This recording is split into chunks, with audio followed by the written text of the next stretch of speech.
Vampires have taken on a very large surge in recent pop culture. Gone are the classic archetypes. Vampires no longer only come out at night.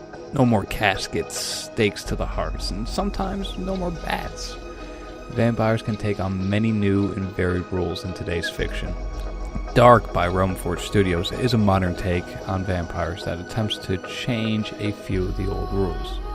You play as Eric Bane, a newly turned vampire. Bane, sadly, has amnesia and is very confused about who he is or even what he is. He manages to stumble into the Sanctuary, a hip nightclub that is a front for a haven for young vampires.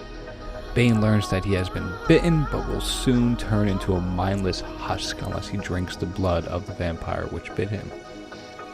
Then, the members of Sanctuary explain to Bane what being a vampire entails. Each vampire has their own unique abilities. Some, like Bane, are great at combat, while others have more atypical skills. One that stood out is Rose, the owner of the Sanctuary. She is skilled with all things technological. This is a weird little loophole to explain a more useful support character ability, but it does not exactly cry out vampire. Bane's abilities are more in tune with the typical preconceptions. He can teleport behind an enemy, instantly kill enemies from a distance with a shadow grip, and turn into a shadow that is more difficult to spot. This allows him to be a stealthy assassin, leaping from enemy to enemy and quickly dispatching them. The downside is that these abilities require blood of the enemy to actually perform. The player needs to manage their abilities with stealthily drinking. Vampires in this world are not invulnerable.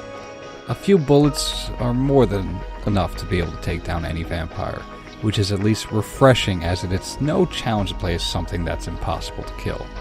So stealth is indeed the main focus of this game. Bane's abilities combined with easily being able to die requires to sneak around and quietly pick off each enemy.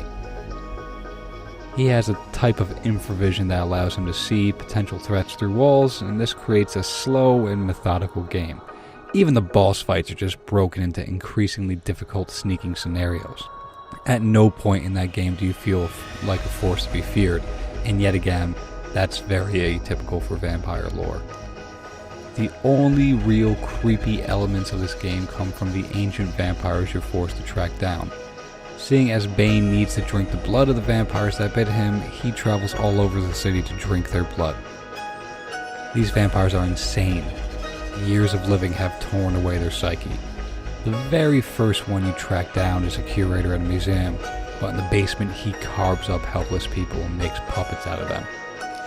Other than that, the enemies are typical guards with guns, but you do come across the husk of a vampire that did not drink their sire's blood. All in all, Dark is, at most, a subpar experience. There are elements in there that make an interesting game for this genre, but the execution is solely very, very wrong. Camera problems, just the action is very, very off-putting. It is worth it, however, if you are a fan of the genre and willing to take a slightly different look into modern vampire lore.